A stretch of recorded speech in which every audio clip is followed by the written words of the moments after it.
Hello everyone, this is Rupesh Kumar and welcome you all in this IT Jam 2016 to 2005 Electronic and Solid State Physics Paper Solution Series. So I have secured All India rank 167 in JEST and 257 in JAM 2020, and I also allotted the Indian Institute of Technology Kanpur, that is IIT Kanpur, in the first admission list.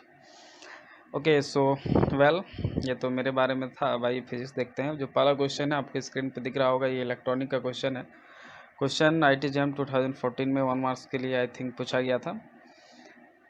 Question है to operate a NPN transistor in active region its emitter base and collector base junction respectively should be. दोस्तों emitter base junction जो है ये हमेशा forward biased में होना चाहिए और कलेक्टर बेस जंक्शन जो है ये रिवर्स बायस्ड में होना चाहिए in order to the system और transistor is in active region. क्योंकि emitter base region forward region में होगा, यानी कि इसका जो रेसिस्टेंस होगा इसका लो होगा, और कलेक्टर बेस जंक्शन रिवर्स में होगा, रिवर्स वाइज में होगा, यानी कि इसका जो रेसिस्टेंस होगा वो हाई होगा। तो रिवर्स वाइज का मतलब है कि इससे होकर करंट फ्लो कम होगा, लगभग नेग्लिजिबल जीरो होगा, यानी कि रेसिस्टेंस हाई होगा। ठीक है, और इमिटर बेस फॉरवर्ड बायस्ड में होगा, मतलब इससे होकर मैक्सिमम करंट पास होगा, यानी रेसिस्टेंस लो होगा। ठीक है, तो रेसिस्टेंस और फॉरवर्ड एंड रिवर्स बायस्ड के टर्म में दो क्वेश्चन इसी तरह से सेट हो सकता है। एक पिछले हम लोग डिस्कस किए थे और एक ये है। तो इसका करेक्ट आंसर क्या होगा दोस्तों? Emitter base junction should be forward biased and the collector base junction should be reverse biased. तो ऑप्शन ए क्या होगा, इसका करेक्ट ऑप्शन होगा। आशा करता हूँ आपको समझ में आया होगा। आइए देखते हैं नेक्स्ट क्वेश्चन। ये भी JAM 2014 का ही आई थिंक क्वेश्चन है। सो क्वेश्चन है in an ideal operational amplifier depicted below the potential at node A is. दोस्तों आपको नॉड ए का पोटेंशियल बताना है, और इसको चूँकि आइडियल ऑपरेशनल एम्पलीफायर यानी कि आइडियल ऑप एम्प कंसिडर करना है। तो दोस्तों आपको बताते चले कि आइडियल ऑप एम्प में एक वर्चुअल ग्राउंड कंसेप्ट होता है। वर्चुअल ग्राउंड कंसेप्ट क्या कहता है कि ये जो ये जो प्लस वाला टर्मिनल है, ये अगर जीरो पोटेंशियल पे है तो ये जो नेगेटिव टर्मिनल होगा इसका भी इस पॉइंट पे जो पोटेंशियल होगा वो इसी के बराबर होगा। और चूंकि पॉजिटिव टर्मिनल का पोटेंशियल अभी कितना है दोस्तों, आप देख सकते हैं ये 0 वोल्ट है यहाँ पे। तो इस पॉइंट पे यानी कि नॉड ए पे जो नेगेटिव टर्मिनल का पोटेंशियल होगा दोस्तों, वो भी according to virtual ground concept दोनों इस पॉइंट और इस पॉइंट का पोटेंशियल सेम होगा, यानी कि यहाँ 0 वोल्ट होगा तो यहाँ भी 0 वोल्ट होगा। तो ऑप्शन बी क्या है दोस्तों, करेक्ट ऑप्शन है। अगर आइडियल ऑपरेशनल एम्पलीफायर नहीं बोलता दोस्तों तो हमें पोटेंशियल डिवाइडर रूल से निकालना पड़ता, और वो 0 आ भी सकता था, नहीं भी आ सकता था। देखिए कैसे निकालते हैं उसको। तो उसके लिए क्या करते हैं दोस्तों, अपन पोटेंशियल एट पॉइंट ए भी निकालने के लिए हम क्या करते हैं, हम देखिए उसके लिए रूल लगाते। रूल क्या लगाते, 1 minus potential at A divided by 5 kilo ohm plus potential at point A minus 5 volt divided by 25 kilo ohm is equal to 0। आप देख सकते हैं कि हम इस जंक्शन पे किरचॉफ्स करंट रूल लगा रहे हैं। इस जंक्शन पॉइंट ए नॉड ए पे हम किरचॉफ्स जंक्शन रूल लगा रहे हैं, यानी कि किरचॉफ्स करंट जंक्शन रूल लगा रहे हैं। इसके मतलब है कि इस पॉइंट पे जो total sum of algebraic current होगा या सम ऑफ अलजेब्रिक करंट होगा पॉइंट ए पे is equal to must be equal to 0। तो पॉइंट ए पे हमें दो करंट मिलेगा, एक इस रेसिस्टेंस के चलते और एक इस रेसिस्टेंस के चलते। तो इस रेसिस्टेंस पे करंट कितना होगा, करंट होता है voltage divided by resistance V by R, I equal to V by R होता है अकॉर्डिंग टू ओम्स लॉ।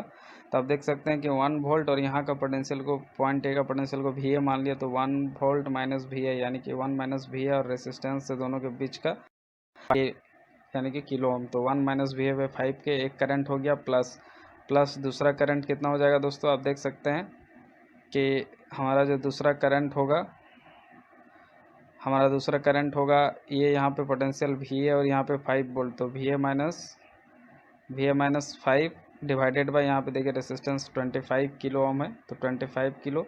तो this two are the current, ये करंट है दोस्तों और ये करंट है। Total sum of current must be equal to 0। ठीक है, अब इसको अगर आप सॉल्व करेंगे तो आप देख सकते हैं कि 5 और 25 में कॉमन क्या आ जाएगा दोस्तों, 5 और 25 में 5 कॉमन आ जाएगा आई थिंक, या फिर आप रहने दें तो 25 आ जाएगा। एलसीएम अगर लेंगे 5 और 25 का तो कितना आएगा, 1 और 5 यानी कि 25 आएगा। ठीक है, 25 आएगा तो 5 -5VA ये हो जाएगा, और ये +VA -5 इज इक्वल टू उधर सब कुछ 0 हो जाएगा। ठीक है, तो ये -5 + 5 कट गया, आप देख सकते हैं -5 + 5 कट जाएगा, तो ये बचेगा -VA + VA यानी कि -4VA इक्वल टू 0। तो अल्टीमेटली VA इक्वल टू कितना आएगा दोस्तों, 0 आएगा। ठीक है, इस एक्सप्रेशन को अब आप सॉल्व कर लीजिएगा, तो आंसर देखिएगा क्या आने वाला है आपका, 0 आने वाला है। तो उस मेथड से भी आप बना सकते हैं। एलसीएम ले ले इसका और सॉल्व कर ले इसको, इस इक्वेशन को, तो भी आप देखिएगा VA का वैल्यू 0 आएगा। ठीक है, ओके, आशा करता हूँ आपको समझ में आया होगा। तो इस तरह से इस क्वेश्चन का आंसर ऑप्शन बी हो जाएगा। दोस्तों एक नेक्स्ट क्वेश्चन है, the temperature dependence of resistivity of a metal can be described bye. दोस्तों जो टेम्परेचर डिपेंडेंस ऑफ मेटल होता है, मैं आपको एक्सप्रेशन दिखा देता हूँ यहाँ पे। The resistivity of a metal depends upon temperature TH rho equal to rho naught 1 + α T - T naught, where rho naught and alpha are constants and T naught is a reference temperature। ठीक है, जो initial point का temperature होता है। तो ये expression इससे आप देख सकते हैं कि अगर आप y = mx + c के रूप में लिखे तो कुछ इंटरसेप्ट के फॉर्म में आएगा और इंक्रीज करेगा। ठीक है, जिससे अगर आप रो को डायरेक्टली ऐसे लिखे तो ये हो जाएगा रो नॉट, तो y = m प्लस, और ये क्या बन जाएगा देखिए आप, यहाँ से रो नॉट अंदर जाएगा तो rho naught alpha T minus rho naught alpha और T नॉट, इसको हमने ओपन कर दिया। ठीक है, तो y = अगर इसको रो को y माने तो y = ये देखिए यहाँ पे टेम्परेचर T को अगर x एक्सिस में माने तो ये पूरा m का काम करेगा, और ये x हो जाएगा mx प्लस c के जगह पे क्या हो जाएगा, rho naught minus rho naught alpha T naught. ठीक है, ये पूरा कांस्टेंट का काम करेगा। समझ पा रहे हैं, जो इंटरसेप्ट होगा हमारा, क्लियर है। तो हमारा एक किस फॉर्म में आ जाएगा, y = mx + c। ठीक है, तो m स्लोप का काम होगा रो नॉट अल्फ़ा का, और x एक्सिस में टेम्परेचर, और ये y का काम करेगा, और c इंटरसेप्ट का काम कौन करेगा, rho naught minus rho naught into alpha T naught. ठीक है, ओके, आशा करता हूँ आपको समझ में आ रहा होगा। तो इसको अगर ड्रॉ करेंगे तो एक स्ट्रेट लाइन होगा, क्योंकि डायरेक्टली प्रोपोर्शनल टू टेम्परेचर, रो जो है डायरेक्टली प्रोपोर्शनल टू टेम्परेचर पे डिपेंड कर रहा है इस तरह से, विथ सम इंटरसेप्ट। ठीक है, यानी कि लिनियरली इंक्रीज करेगा एक इंटरसेप्ट के बाद। तो आप देख सकते हैं कि ये लिनियरली, ये तो कांस्टेंट है, ये नहीं हो सकता, ये तो रेक्टेंगुलर हाइपरबोला, ये भी नहीं हो सकता, क्योंकि इन्वर्सली प्रोपोर्शनल में ऐसा होता है, 1/t में ऐसा होता है, ये तो कांस्टेंट पूरा बता रहा है, ये भी नहीं हो सकता। और ये चूँकि डिक्रीज कर रहा है, ठीक है, तो ये पॉसिबल नहीं है। ये पॉसिबल है, देखिए एक इंटरसेप्ट है यहाँ पे, ये इंटरसेप्ट है आपका rho naught minus alpha T naught rho naught, और वाई एक्सिस में देखिए रेसिस्टेंस है, और एक्स एक्सिस में टेम्परेचर। तो रेसिस्टिविटी और रेसिस्टेंस जो होता है दोस्तों, रो और जो आर होता है, दोनों डायरेक्टली प्रोपोर्शनल होता है। तो वाई एक्सिस में आर लो या रो लो कोई फ़र्क नहीं पड़ता। देखिए एक पर्टिकुलर वैल्यू इंटरसेप्ट के बाद देखिए लिनियरली देखिए कुछ इस तरह से हमारा इंक्रीज कर रहा है, क्लियर है। तो ऑप्शन ए क्या होगा दोस्तों, मेटल के लिए रेसिस्टिविटी का और टेम्परेचर का बेस्ट डिपेंडेंस रिप्रेजेंट कर रहा है हमारा ऑप्शन ए। आशा करता हूँ आपको समझ में आया होगा। आइए देखते हैं नेक्स्ट क्वेश्चन।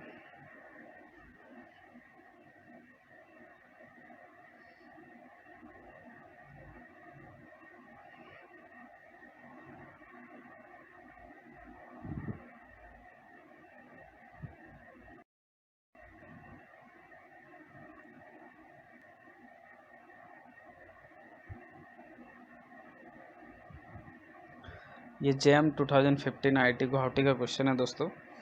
क्वेश्चन है बहुत ही अच्छा, कंसेप्ट के दृष्टिकोण से बहुत ही अच्छा क्वेश्चन है। Vibrations of diatomic molecules can be represented as those of harmonic oscillators. दोस्तों हमारा जो वाइब्रेशंस है डायटोमिक मॉलिक्यूल्स का, उनको एक हार्मोनिक ऑसिलेटर के वाइब्रेशन की तरह ही एज्यूम किया सकता है। जैसे जो दो एटम इस तरह से अगर कनेक्टेड है दोस्तों, तो ऐसे एज्यूम किया सकता है कि इनके बीच एक स्प्रिंग लगा हुआ है और ये SHM कर रहे हैं, वाइब्रेट कर रहे हैं, जैसे ऐसे वाइब्रेट कर रहे हैं। ठीक है, two halogen molecules X2 and Y2 have fundamental vibrational frequency। पहला का जो फ्रीक्वेंसी है X वाला का, X2 मॉलिक्यूल का, वह है 16.7 × 10⁻12 हर्ट्ज, और जो सेकेंड वाला का फ्रीक्वेंसी है वह है तुम्हारा 26.8 × 10⁻12 hertz respectively. The respective force constant are kx is equal to इतना and ky is equal to इतना. The atomic masses of FCl and Br are 19, 35.5 and 79.9 atomic mass unit respectively. The halogen molecules X2 and Y2 are. तो आपको पहचानना है, ठीक है, कि X2 और Y2 क्या है. Cl2 है, F2 है, Br2 है, ठीक है, ऐसे पहचानना है आपको. तो ये एटॉमिक मास से उनका पता चलेगा, ठीक है. तो आइए इनका फ्रीक्वेंसी जो दिया है इसको सॉल्व करते हैं. दोस्तों जो डायटोमिक मॉलिक्यूल्स होते हैं उनमें हम लोग रिड्यूस मास का कंसेप्ट लेते हैं. जैसे कि आपको मालूम ही होगा कि अगर ऐसे यहाँ पे मान लीजिए ये एक मास M1 है और एक स्प्रिंग है यहाँ पे लगा हुआ और यहाँ पे एक दूसरा मास M2 है, तो इनका जो रिड्यूस मास होता है म्यू कितना होता है दोस्तों, M1 M2 by M1 plus M2 होता है, ठीक है. ये आपको मालूम होगा. रिड्यूस मास के लिए क्या करते हैं, 1/m प्लस 1/m करते हैं. तो एक रिड्यूस मास का हम लोग कंसेप्ट लेंगे और स्प्रिंग कांस्टेंट को k मान लेंगे. तो जो टाइम पीरियड या फ्रीक्वेंसी होगा दोस्तों, देखिए क्या आता है, आप सभी को मालूम होगा. दोस्तों आप सबको ये मालूम होगा कि जो ओमेगा होता है दोस्तों कितना होता है, √k/m होता है, ठीक है. तो अभी हम लोग m के जगह रिड्यूस मास म्यू यूज करेंगे और k तो स्प्रिंग कांस्टेंट है दोस्तों. अब ओमेगा को आप ये भी लिख सकते हैं 2πf फ्रीक्वेंसी, लीनियर फ्रीक्वेंसी के टर्म में. तो हमारा f कितना हो जाएगा दोस्तों, 1/2π और √k/m, ठीक है. तो वही देखिए आप यहाँ पे as we know that SHM का ये बहुत ही बेसिक फार्मूला है दोस्तों. हम लोग जानते हैं कि जो फ्रीक्वेंसी होता है SHM में 1/2π √k/m होता है, तो इसी को यूज करेंगे. लेकिन यहाँ पे जो हम लोग का मास होगा दोस्तों, हम लोग रिड्यूस मास यूज करेंगे. कौन सा मास यूज करेंगे, रिड्यूस मास, ठीक है. ओके, सो अब यहाँ से आप देख सकते हैं कि हम लोग को चूँकि m निकालना है, तो यहाँ से देखिए कि आप स्क्वायरिंग बोथ साइड अगर करेंगे, क्योंकि हमें फ्रीक्वेंसी गिवन है 2π कांस्टेंट है और ये k जो है दोस्तों ये कांस्टेंट भी गिवन है, स्प्रिंग कांस्टेंट जिसको बोलते हैं, फोर्स कांस्टेंट. हमें m निकालना है. मास निकालने से ही पता चल जाएगा कि वो हेलोजन मॉलिक्यूल क्या है, X2 है, F2 है, Cl2 है, Br2 है, ठीक है. तो स्क्वायरिंग बोथ साइड कीजिए दोस्तों. तो f² इक्वल टू 1/4π² और ये रूट यहाँ से हट जाएगा तो ये k/m हो जाएगा. तो यहाँ से आप देख सकते हैं कि जो m होगा वो कितना आ जाएगा, k/4π² f², ठीक है.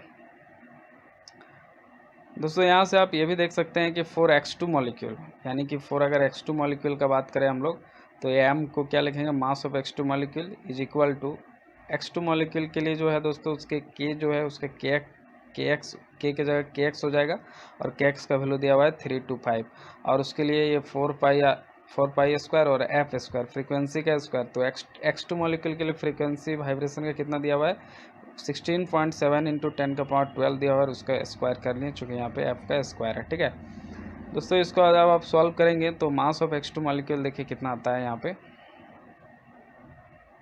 ये लगभग इतना kg आ जाता है दोस्तों. 325 into 10⁻24 divided by 16.7 into 16.7 into 4π² kg. चूँकि एटॉमिक मास यूनिट में अपने को मास पता कर लेना है तभी हम लोग कुछ कह पाएंगे. तो 1 एटॉमिक मास यूनिट कितना होता है दोस्तों, आपको पता होना चाहिए, और नहीं पता है तो यहाँ से याद रख लीजिए. 1 एटॉमिक मास यूनिट दोस्तों हमारा होता है 1.67 इंटू 10⁻27 kg. ये होता है 1 एटॉमिक मास यूनिट. क्लियर है. तो यहाँ से आप देख सकते हैं कि अगर 1 एटॉमिक मास यूनिट इतना kg के बराबर है, तो हमारा जो 1 kg होगा वो कितना के बराबर होगा, हमारा 1 kg जो है दोस्तों बराबर होगा 1/1.67 इंटू 10⁻+27 एटॉमिक मास यूनिट, ठीक है. ओके, सो अब आप देख सकते हैं कि हमारा 1 kg इतना एटॉमिक मास यूनिट के बराबर होगा. तो यहाँ से अगर अपन मास ऑफ x2 निकाल लें, चूँकि kg जो है उसको कन्वर्ट कर दें, इसमें kg को एटॉमिक मास यूनिट में कन्वर्ट करें तो इतना से मल्टीप्लाई करना पड़ेगा. तो देखिए हम इतना से मल्टीप्लाई कर दिए 10⁻27/1.67, तो kg एटॉमिक मास यूनिट में कन्वर्ट हो गया. और आगे फर्दर इसको अगर आप सॉल्व, इस पूरा एक्सप्रेशन को अगर आप सॉल्व अप करते हैं तो आपको मिलेगा लगभग 17.7 एटॉमिक मास यूनिट अप्रॉक्स. तो दोस्तों अगर ये मास ऑफ x2 इतना आ गया, समझ पा रहे हैं ना, तो x का मास कितना होगा 17.7 इंटू 2 यानी कि लगभग 35.4 यानी कि 35.5 एटॉमिक मास यूनिट, ठीक है। और ये जो x है दोस्तों, ये किसको टेंस करेगा? क्लोरीन को टेंस करेगा। ये किसको टेंस करेगा? क्लोरीन को टेंस करेगा। दोस्तों यहाँ पे जो हम लोग ये मास ऑफ x2 दरअसल निकाल रहे थे हम लोग यहाँ पे, तो x2 का मास निकालने के बाद हम लोग देखिए यहाँ पे 2 से मल्टीप्लाई कर रहे हैं। दरअसल ये मास ऑफ x निकल रहा था। किसका निकल रहा था? x निकल रहा था। अब यहाँ पे 2 से इसको मल्टीप्लाई हम लोग इसलिए कर रहे हैं क्योंकि हम लोग रिड्यूस मास कंसेप्ट लेके चल रहे थे। तो यहाँ पे 2 से मल्टीप्लाई करेंगे तो हम लोग को x का एक्चुअल जो मास है कि x जो मॉलिक्यूल एटम है उसका कितना मास है, तो लगभग देख पा रहे हैं आप 35.5 एटॉमिक मास यूनिट है। और ये क्लोरीन का मास होता है, यानी कि जो पहला वाला हो गया वो हमारा क्लोरीन हो गया, ठीक है। सिमिलरली अगर हम लोग मास ऑफ y2 निकालें और फिर उसको 2 से मल्टीप्लाई कर दें तो ये लगभग 19 आता है दोस्तों। और 19 लगभग किसका होता है? फ्लोरीन का होता है। तो इस तरह से हमारा X2Cl2 के बराबर हो गया दोस्तों।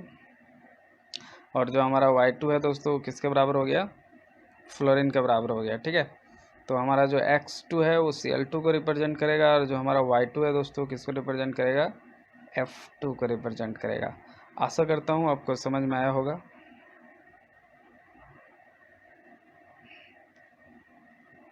तो हमारा जो करेक्ट ऑप्शन होगा X2 हमारा Cl2 है और Y2 हमारा F2, यानी कि ऑप्शन बी क्या होगा दोस्तों? हमारा करेक्ट ऑप्शन होगा। आइए देखते हैं नेक्स्ट क्वेश्चन।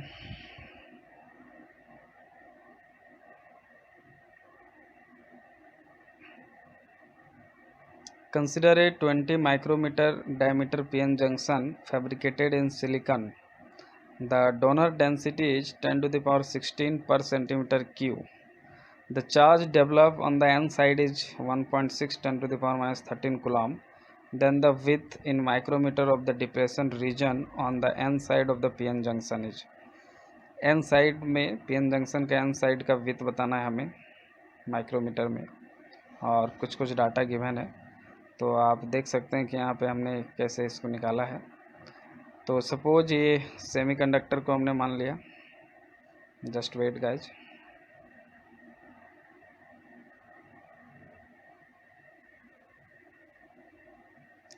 ओके, सो आप देख पा रहे होंगे हमने ये सेमीकंडक्टर को माना है, और इसका जो ये पूरा ये है, ये जो आप देख पा रहे होंगे हाइट टाइप का, इसको 20 माइक्रोमीटर है। और हमने यहाँ पे एक छोटा सा सेक्शन लिया है डिप्लेशन लेयर पे, x एक छोटा सेक्शन लिया है, ठीक है। ओके, सो द रेडियस कितना हो जाएगा? चूँकि ये डायमीटर पूरा है इस क्रॉस सेक्शन का 20 माइक्रोमीटर दोस्तों, तो इसका रेडियस कितना हो जाएगा? r 10 micrometre. Therefore area of fabrication कितना हो जाएगा दोस्तों? एरिया ऑफ फैब्रिकेशन कितना हो जाएगा? ये एरिया ऑफ फैब्रिकेशन πr² होगा।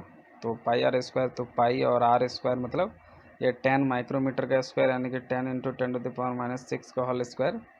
तो ये इतना मीटर स्क्वायर में आ गया, ठीक है। यानी कि एरिया ऑफ फैब्रिकेशन कितना है? 10⁻⁻10 × पाई और metre square.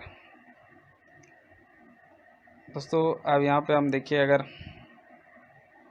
Late x is the width of the depletion layer, ये सेमीकंडक्टर में ये जो रीजन है इसको अगर हम डिप्लेशन विथ माने कितना ही हमारा रीजन डिप्लेटेड है, तो according to this volume of depletion layer कितना हो जाएगा दोस्तों? एरिया, चूँकि area of cross section A है और इतना हम विथ x ले रहे हैं, तो वॉल्यूम हो जाएगा area into this length x with x, so a into x हो जाएगा हमारा volume of the depletion layer. तो volume of the depletion layer यानी कि v of d subscript d for depletion layer and v for volume कितना हो जाएगा? ये एरिया है 10⁻⁻10 पाई, 10⁻⁻10 पाई और x into x metre cube. Let's say equation 1, ये हमारा वॉल्यूम है दोस्तों। It is given that the density of donor, जो हमारा डोनर है उसका डेंसिटी दिया हुआ है 10⁻16 पर सेंटीमीटर क्यूब, यानी कि अगर पर मीटर क्यूब में चेंज करें तो 10⁻+6 से मल्टीप्लाई करना पड़ेगा, यानी कि 10⁻22 पर मीटर क्यूब, ठीक है। Total charge on an side developed इतना हो रहा है, ये भी दिया हुआ है 1.6 10⁻⁻13 coulomb. Therefore the number of electron transferred, ये इतना चार्ज डेवलप हो रहा है और एक इलेक्ट्रॉन पर चार्ज होता है इतना। तो Q equal to any formula लगा ले दोस्तों, तो नंबर ऑफ इलेक्ट्रॉन n कितना आ जाएगा? Q/E आ जाएगा, n इक्वल टू Q/E हो जाएगा। तो Q चार्ज इतना दिया हुआ है, इलेक्ट्रॉन पर चार्ज इतना होता है, तो इसको सॉल्व करके total number of electron transfer आ गया 10⁻⁶।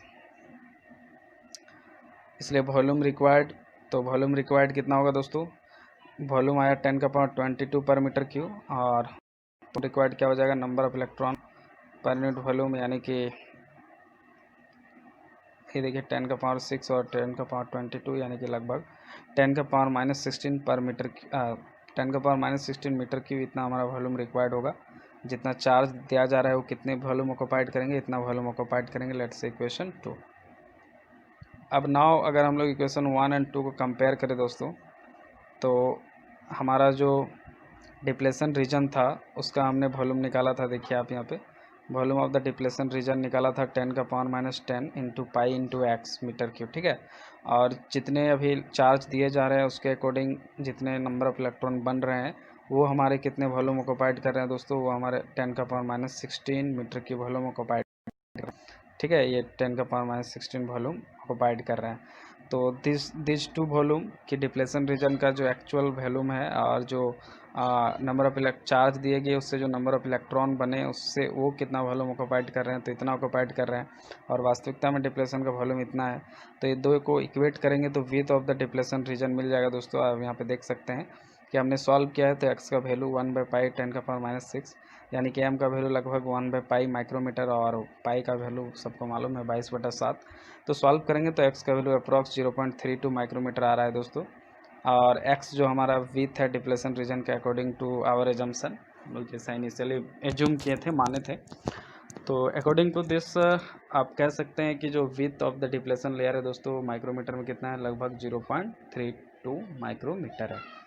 चूँकि इस क्वेश्चन में दोस्तों हमको आंसर जो देना था वो माइक्रोमीटर में देना था, तो आंसर हो जाएगा 0.32, क्योंकि ये माइक्रोमीटर तो बस यूनिट है।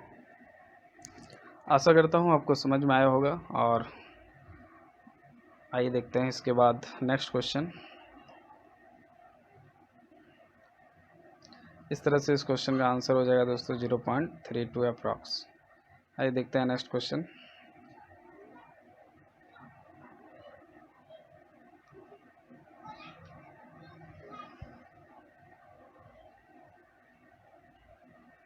Question number 50. Gallium arsenic has a diamond structure. The number of gallium arsenic bonds per atom which have to be broken to fracture the crystal in the 001 plane is. Gallium और arsenic जो होता है दोस्तों इनका एक diamond structure होता है। Diamond structure 2FCC structure का अप्रॉक्स कंबाइंड सिस्टम होता है। और हमें the number of gallium arsenic bond पर atom which have to be broken to fracture the crystal in the 001 plane बताना है।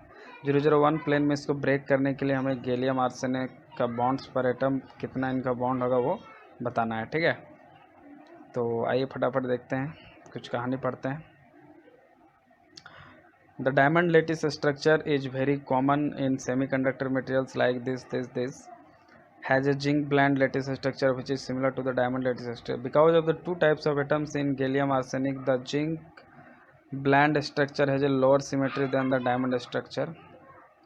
Okay, so next, this can lead to interesting phenomena in the heteropetax of zinc blende materials and diamond substrates. 001 plane आप देख पा रहे होंगे, ऊपर में आपको दिख रहा होगा।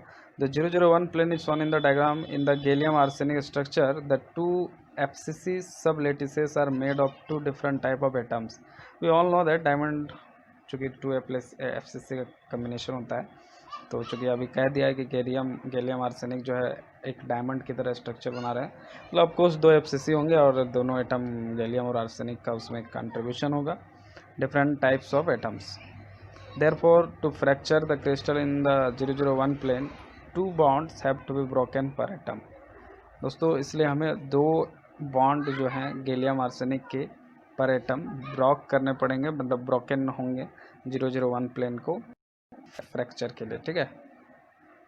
मतलब पूरा जो क्रिस्टल है उसको 001 प्लेन में फ्रैक्चर हमें गैलियम आर्सेनिक के दो बॉन्ड ब्रोकन करने पड़ेंगे पर एटम। तो इस तरह से इस क्वेश्चन का जो आंसर होगा दोस्तों हमारा 2 हो जाएगा, 2 हो जाएगा, ठीक है। आशा करता हूँ आपको समझ में आया होगा। ये देखते हैं नेक्स्ट क्वेश्चन। दोस्तों ये भी क्वेश्चन जैम 2015 का है, आईआईटी गुवाहाटी का क्वेश्चन है और ये एमएसक्यू मल्टीपल सेलेक्ट क्वेश्चन है। काफ़ी अच्छा क्वेश्चन है दोस्तों कंसेप्ट के दृष्टिकोण से। क्वेश्चन है in an ideal op amp circuit shown along side. आपको यहाँ पे एक आइडियल ऑपरेशनल एम्पलीफायर दिख रहा होगा दोस्तों, और ये जो आप देख पा रहे हैं आइडियल ऑपरेशनल एम्पलीफायर, इसमें आप देख सकते हैं कि जो हमारा नॉन इन्वर्टिंग टर्मिनल है plus terminal. Just wait guys. Okay guys, so this is question number 32. Question है in an ideal op amp circuit shown alongside R1 equal to 3 kilo ohm, R2 equal to 1 kilo ohm, and the input voltage Vi is equal to 0.5 sin omega t in volt. तो आप यहाँ पे देख सकते हैं कि ये जो है ये हमारा नॉन इन्वर्टिंग टर्मिनल है और ये इन्वर्टिंग टर्मिनल है, और चूँकि आइडियल ऑप एम्प है दोस्तों, तो यहाँ पे अगर वोल्टेज भी आई है तो यहाँ पे भी वोल्टेज भी आई होगा according to virtual ground concept. चूँकि यहाँ पे इस टर्मिनल पॉजिटिव टर्मिनल पे जो वोल्टेज होगा वो यहाँ पे भी होगा, मतलब इस नोड पे यानी कि पी नोड पे जो हमारा वोल्टेज होगा दोस्तों वो भी आई होगा, जो यहाँ पे वो यहाँ पे भी हो सकता है, हो नहीं सकता होगा ही क्योंकि आइडियल ऑप एम्प है, ठीक है। और आउटपुट वोल्टेज भी नोट दिया है, बहुत बढ़िया। ये R1 है और इसका वैल्यू भी दिया है 3 किलो ओम, और ये R2 है, इसका वैल्यू भी दिया है दोस्तों 1 किलो ओम। तो अब हमें देखिए यहाँ पे क्या कह रहा है, which of the following statements are true. इनमें से कौन सा स्टेटमेंट ट्रू है, तो आपको पहचानना है दोस्तों। सबसे पहला ऑप्शन जो है वह है the current through R1 equal to the current through R2, यानी R1 और R2 से सेम करंट बह रहा है। दूसरा क्वेश्चन है the potential eight P point पे जो पोटेंशियल होगा दोस्तों वो होगा V0 time R2 bye R1, तो ये एक क्वेश्चन है। दूसरा है कि the amplitude of V0 is 2 volt, यानी कि जो इसका मैक्सिमम वैल्यू होगा 2 वोल्ट होगा। और लास्ट वन है the output voltage V0 is in phase with input voltage. तो V0 और Vi फेज में होगा कि नहीं वो यहाँ से पता चल रहा है। देखिए हमारा जो अभी इनपुट वोल्टेज डाला गया है दोस्तों, किस पे डाला गया है, ये है इन्वर्टिंग टर्मिनल नेगेटिव, और ये पॉजिटिव को कहा जाता है नॉन इन्वर्टिंग टर्मिनल।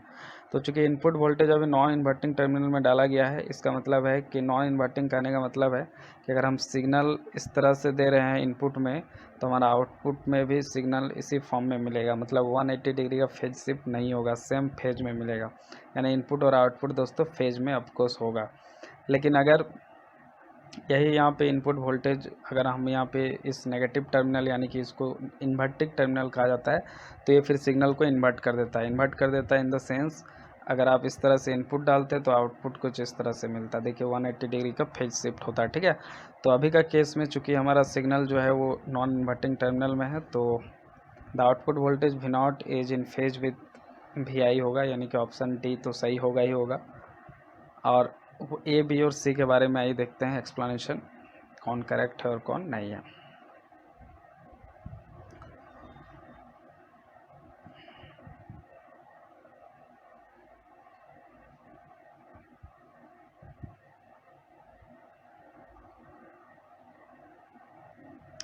चूँकि it is a since it is a non inverting voltage feedback amplifier, so the initial voltage Vi must be equal to the voltage at point P। हम आपको बताए थे कि दोनों पॉइंट का वोल्टेज सेम होगा Vp, and must be equal to potential at point P पे जो होगा दोस्तों पोटेंशियल वोल्टेज डिवाइडर रूल से कितना होगा R2 bye R1 plus R2 into V0, यानी कि Vp इज इक्वल टू हो जाएगा B टाइम V0, जहाँ पे B क्या है दोस्तों R2 bye R1 plus R2।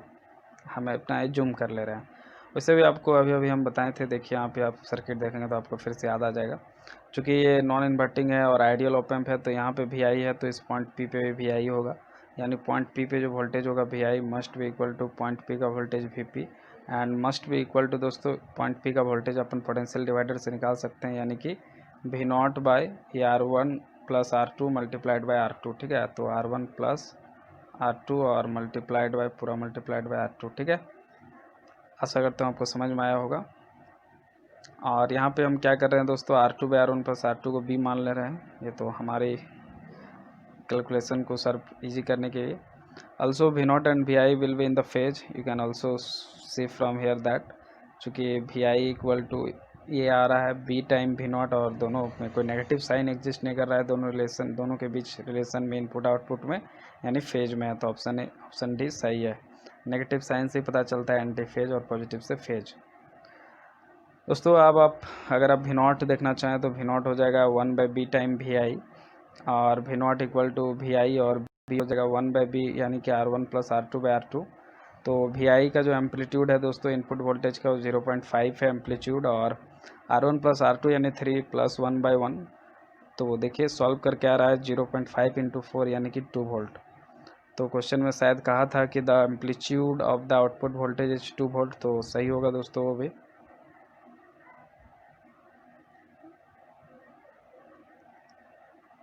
Okay, so the amplitude of the output voltage is 2 volt, तो ऑप्शन सी भी सही होगा और डी तो सही है ही दोस्तों। अब ए और बी के बारे में चेक करना है। The potential at point P is V naught time R2/R1, तो ये गलत है। पी पे जो पोटेंशियल होगा वी नॉट टाइम R2/R1 नहीं होगा। नहीं मे भी, इसको हम लोग चेक कर लेते हैं। ओके, सो चेक कर लेते हैं क्या होगा, देख लेते हैं।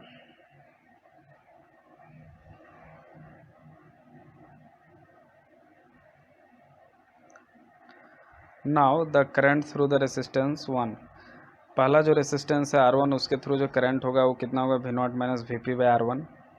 और हम लोग देख लेते हैं, चलिए यहाँ पे ये पोटेंशियल यहाँ पे वी नॉट है, यहाँ पे पोटेंशियल Vp है, तो R1 के थ्रू करंट कितना होगा दोस्तों, तो potential difference between the 2 points यानी वी नॉट माइनस Vp और divided by resistance, this resistance यानी R1, तो ये होगा करंट थ्रू R1 यानी कि वी नॉट माइनस Vp/R1, और Vp कितना है, b time V naught. Okay, so current through R1 is V naught minus Vp/R1। V naught अभी अभी निकालने 2 वोल्ट माइनस, और ये Vp अभी अभी देखे थे हम लोग b time V naught by R1। So 2 minus, और ये b का वैल्यू सॉल्व करने से 1/4 आएगा, और वी नॉट का वैल्यू 2 है और डिवाइडेड R1 3 है। तो आप इसको यहाँ से फर्दर सॉल्व कर लीजिए तो आ रहा है 0.5 मिली एम्पियर, यानी कि करंट थ्रू द R1 कितना आ रहा है दोस्तों, 0.5 मिली एम्पियर। ओके, अब करंट थ्रू द R2 कितना हो जाएगा, Vp/R2। ये कहाँ से हो रहा है ये देख लेते हैं। देखिए यहाँ पे, अब इसके थ्रू अगर करंट निकालना है दोस्तों तो यहाँ पे एक पोटेंशियल Vp है, और यहाँ पे पोटेंशियल कितना है, 0 है, चूँकि ये टर्मिनल ग्राउंडेड है, तो Vp माइनस 0, और बीच में रेसिस्टेंस कितना है, R2, तो Vp माइनस 0/R2 यानी Vp/R2। तो Vp/R2 is the nothing but the current through the resistor 2, और Vp है 0.5 मिली वोल्ट, और R2 है 1 ओम, ठीक है, 1 किलो ओम। तो देख सकते हैं Vp 0.5 है और ये R2 है 1। मुझे कन्फ्यूज़न है कि ये कौन मिली वोल्ट में तो नहीं है। ओके, सो नहीं है, ये 0.5 वोल्ट में है और रेसिस्टेंस किलो ओम है। ओके, सो चूँकि रेसिस्टेंस किलो ओम है तो ऊपर चला जाएगा तो 10⁻³ हो जाएगा किलो। तो आप देख सकते हैं Vp 0.5 वोल्ट और R2 जो है 1 किलो ओम है, और ये 1 किलो ओम ऊपर जाएगा तो 10⁻³ बन जाएगा, किलो हटेगा तो उससे मिली लग जाएगा, यानी करंट हमारा 0.5 मिली एम्पियर बन जाएगा। तो of course current through resistance R1 equal to resistance R2 equal to 0.5 milli ampere.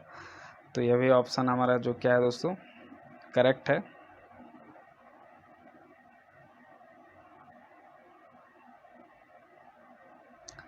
हमारा the current through R1 must भी equal to current through R2, ये भी सही है दोस्तों, equal to 0.5 milli ampere. C भी निकाल चुके हैं, डी भी देख चुके हैं, बी गलत है दोस्तों। बी क्या है, गलत है, क्योंकि पोटेंशियल एट पॉइंट पी अगर यहाँ पे आप निकालोगे Vp यहाँ पे पोटेंशियल डिवाइडर से, तो कितना आ रहा है, V naught by R1 plus R2 multiplied by R2, ठीक है। तो ये यहाँ पे होगा जो हमारा गलत है, एक्सप्रेशन ये दिया है वी नॉट इंटू R2/R1, तो ये गलत है, आप देख सकते हैं। तो इस तरह से ये सी डी इसका करेक्ट ऑप्शन है। आशा करता हूँ आपको समझ में आया होगा। आइए देखते हैं नेक्स्ट क्वेश्चन।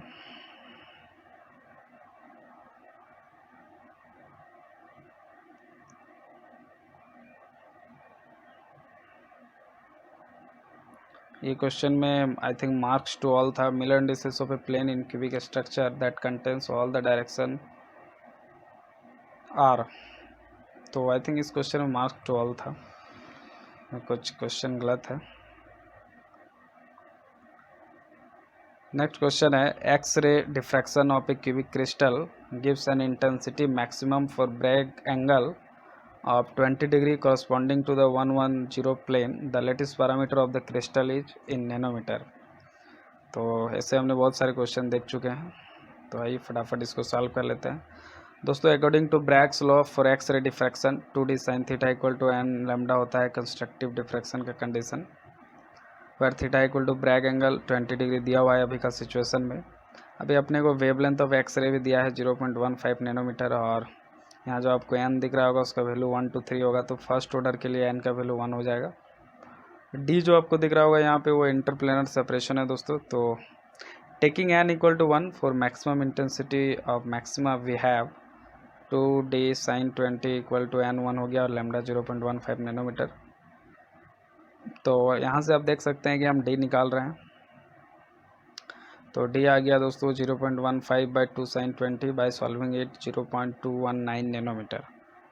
ये इंटरप्लेनर सेपरेशन d का वैल्यू आ रहा है 0.219 नैनोमीटर। ओके, और lattice parameter corresponding to 110 plane is दोस्तों जो क्यूबिक सिंपल क्यूबिक लेटिस होता है उसके लिए जो DHKL यानी इंटरप्लेनर जो डिस्टेंस होता है वो होता है a by root under d equal to a by root under h square plus k square plus l square. ठीक है, ये होता है फार्मूला। तो यहाँ पे आप देख सकते हैं दोस्तों कि जो हमारा लेटिस पैरामीटर होगा कॉरस्पॉन्डिंग टू 110 प्लेन यानी ये h, ये k और ये l होगा।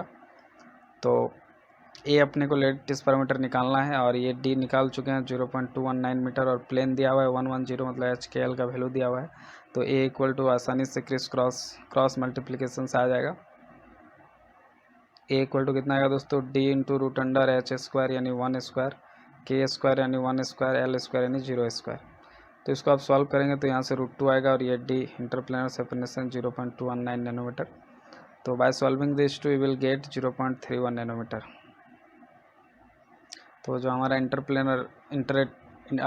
लेटिस पैरामीटर जो होगा दोस्तों वो कितना होगा 0.31 नैनोमीटर। इस तरह से जो हमारा लेटिस पैरामीटर होगा दोस्तों 0.31 नैनोमीटर होगा। आंसर हो जाएगा अप्रॉक्स 0.31। आशा करता हूँ आपको समझ में आया होगा। आइए देखते हैं नेक्स्ट क्वेश्चन।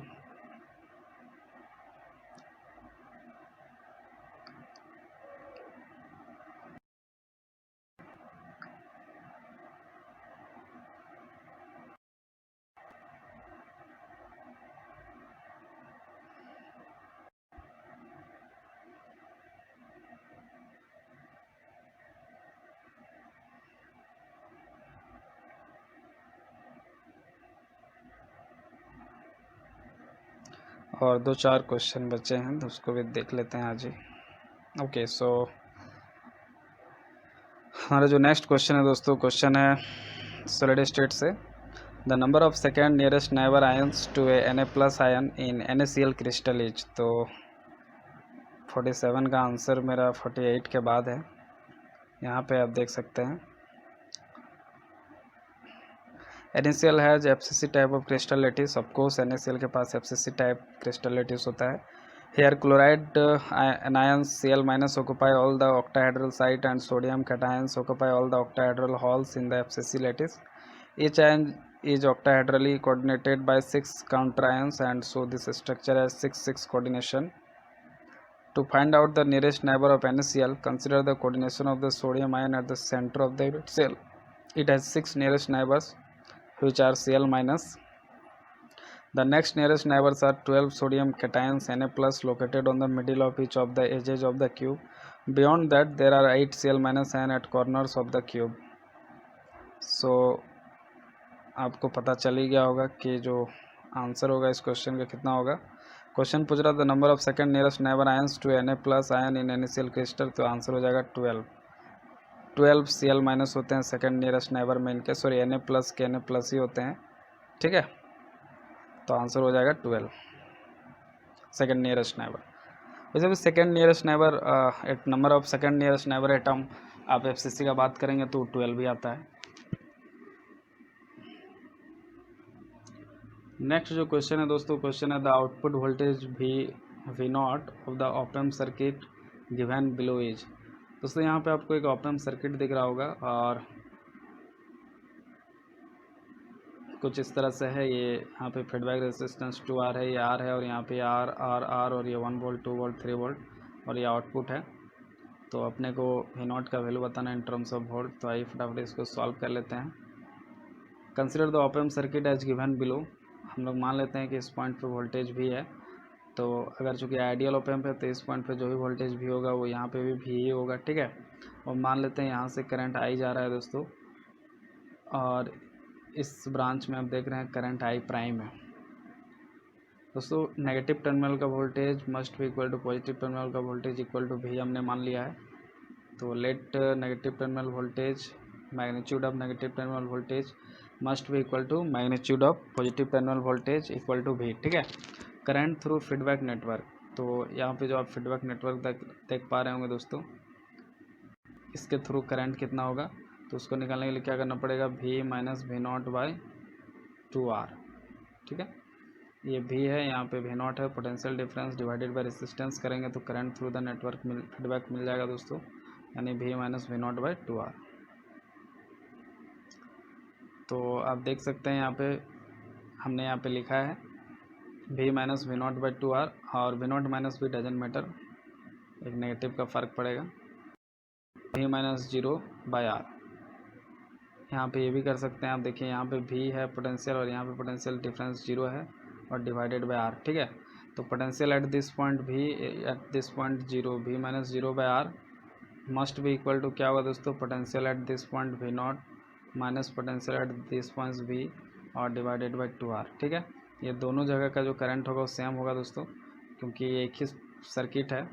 हम देख सकते हैं इस तरह से कि जो भी यहाँ से करंट आई हो रहा होगा दोस्तों इस ब्रांच में, वो करंट चूँकि इधर पास नहीं करेगा, यही खासियत है ऑप एम्प का, इधर कोई भी इधर इनपुट रेजिस्टेंस बहुत हाई होता है, तो ये सारा करंट इस तरह से चला जाएगा। तो इस पूरा सर्किट में एक ही करंट बहेगा, और उस करंट का वैल्यू कितना होगा दोस्तों, V minus 0 by R plus या इज इक्वल टू इतना लिखो या इज इक्वल टू लिखो, यहाँ का पोटेंशियल माइनस यहाँ V naught minus V by 2R, और इस करंट को मान लिया हम I मान लिया, ठीक है।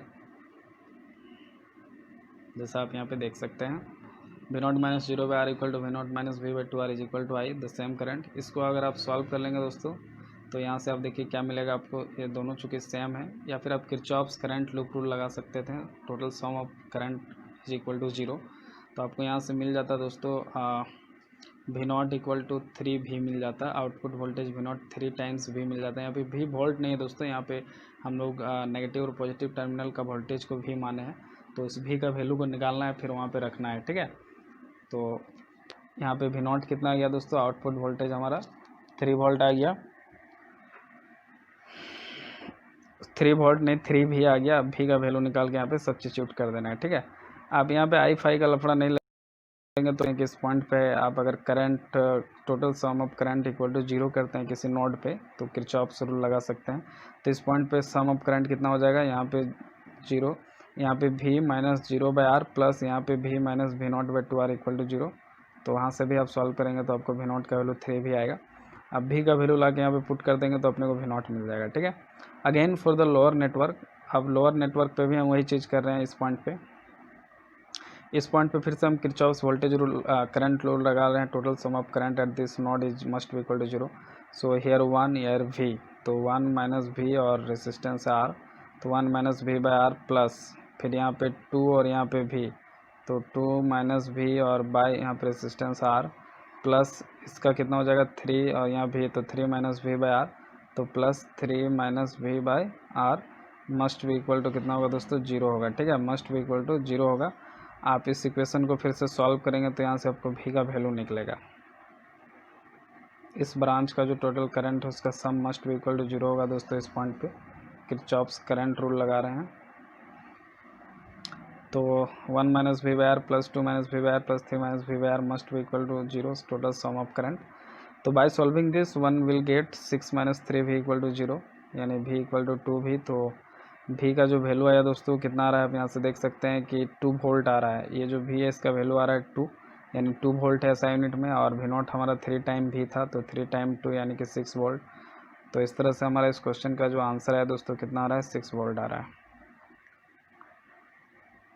जो आउटपुट वोल्टेज है दोस्तों कितना होगा, वो 6 वोल्ट होगा। ठीक है, आशा करता हूँ आपको समझ में आया होगा। आइए देखते हैं नेक्स्ट क्वेश्चन।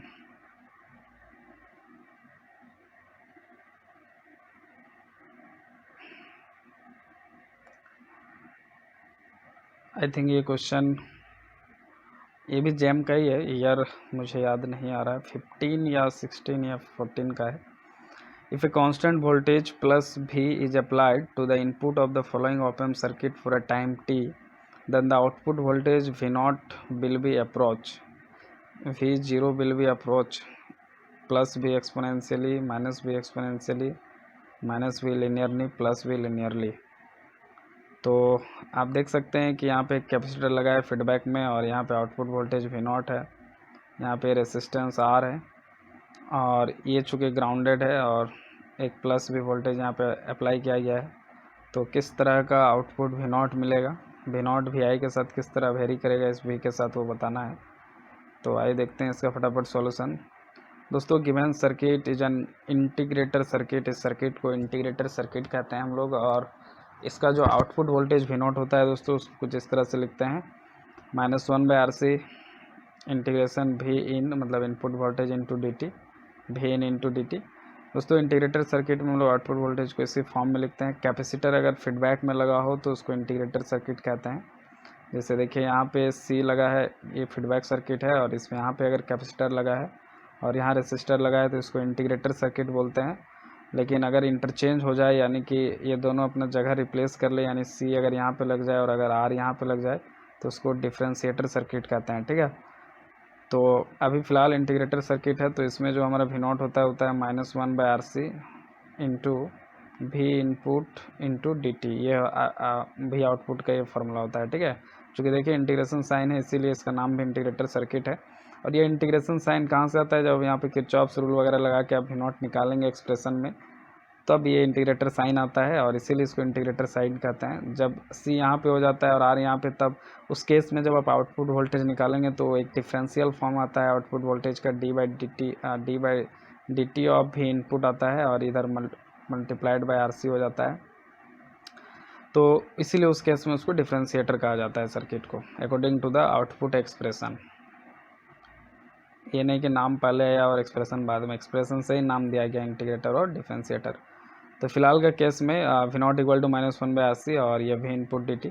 तो -1/RC इनपुट एक कांस्टेंट सप्लाई दिया जा रहा है V, तो वो भी बाहर आ गया, और dt का t हो जाएगा।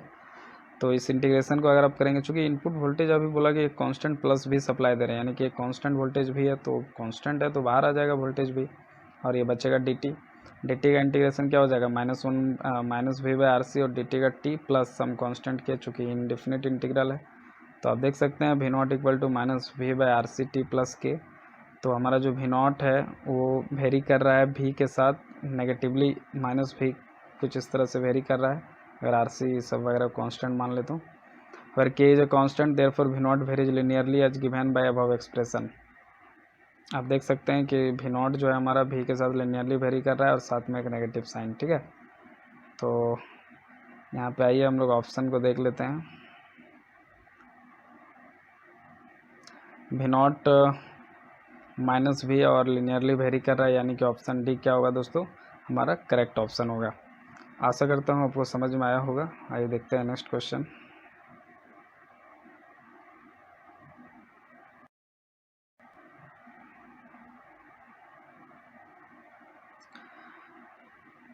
ये हमारा इलेक्ट्रॉनिक और सॉलिड स्टेट का लास्ट क्वेश्चन है दोस्तों, लेकिन बहुत ही वेरी इंपॉर्टेंट है ये क्वेश्चन दोस्तों, कंसेप्ट के दृष्टिकोण से बहुत ही इंपॉर्टेंट है। ठीक है, क्वेश्चन है consider a body centred cubic यानी कि BCC crystal with lattice constant A, determine the Miller indices for the 100 plane.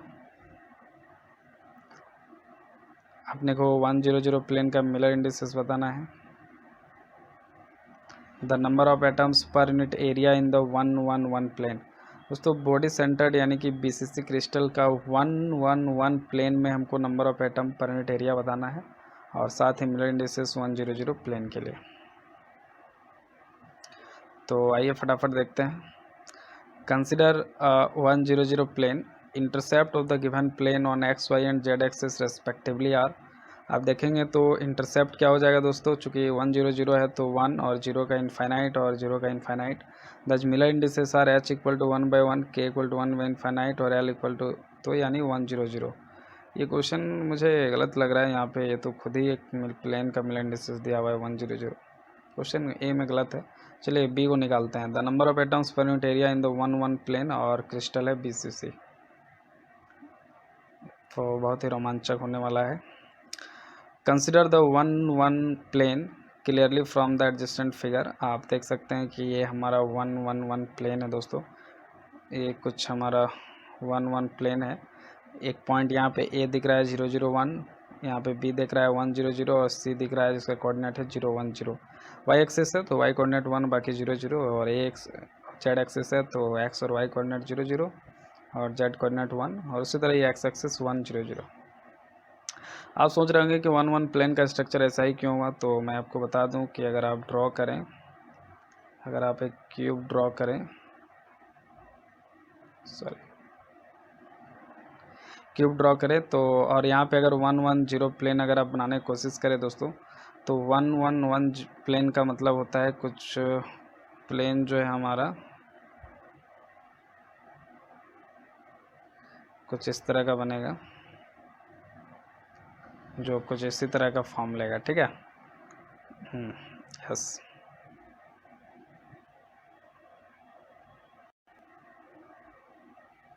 कुछ इस तरह का फॉर्म लेगा हमारा 110 plane. So let's see here,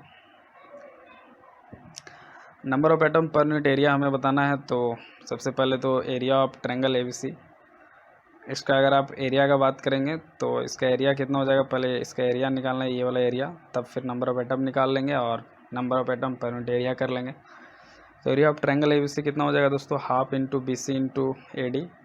तो हाफ इंटू BC, ये BC कितना होगा दोस्तों, आप बता सकते हैं हमें, √2 टाइम A होगा, और ये AD कितना होगा, AB cos 30 होगा। आप परपेंडिकुलर ड्रॉ कर लें वगैरह वगैरह करके आप निकाल सकते हैं। तो ये यहाँ पे लेटेस्ट पैरामीटर माना है हमने कि ये जो साइड है वो 1 नहीं, लेटेस्ट पैरामीटर ए मान लिया, उसके टर्म में आंसर निकाल रहे हैं। तो उसके लिए आपको क्या करना पड़ेगा, 1 को ए मानना पड़ेगा, जिससे इस 1 को ए मान ले, इस 1 को ए मान ले, ठीक है। तो आप यहाँ से देख सकते हैं कि ये चूँकि यहाँ से यहाँ ए है और ये भी ए है, तो ये कितना हो जाएगा दोस्तों, a इंटू ए √2 हो जाएगा। तो BC का वैल्यू √2 हो गया। कैपिटल ए लिया है, स्मॉल ए इन जनरल लेते हैं, लेकिन ले लिया है तो कोई बात नहीं। और AD जो है दोस्तों, हमको ये AD हाइट निकालना है, ये वाला। तो इसको निकालने के लिए क्या करना पड़ेगा, इस AD को निकालने के लिए ये वाला और ये वाला चाहिए हमें। तो उसको AB cos 30 भी आप लिख सकते हैं। तो AB हो जाएगा √2a और cos 30 √3/2। आप ट्रिग्नोमेट्री भी यूज कर सकते हैं। इन पूरा को सॉल्व करने पे आ रहा है √3/2 a² यानी 0.866 a²। ए लेटिस पैरामीटर, ध्यान रखें 1 की जगह a इस्तेमाल करें आप। As the crystal is BCC we can write number of atoms in triangle ABC is, चूँकि बॉडी सेंटर्ड है दोस्तों, तो आप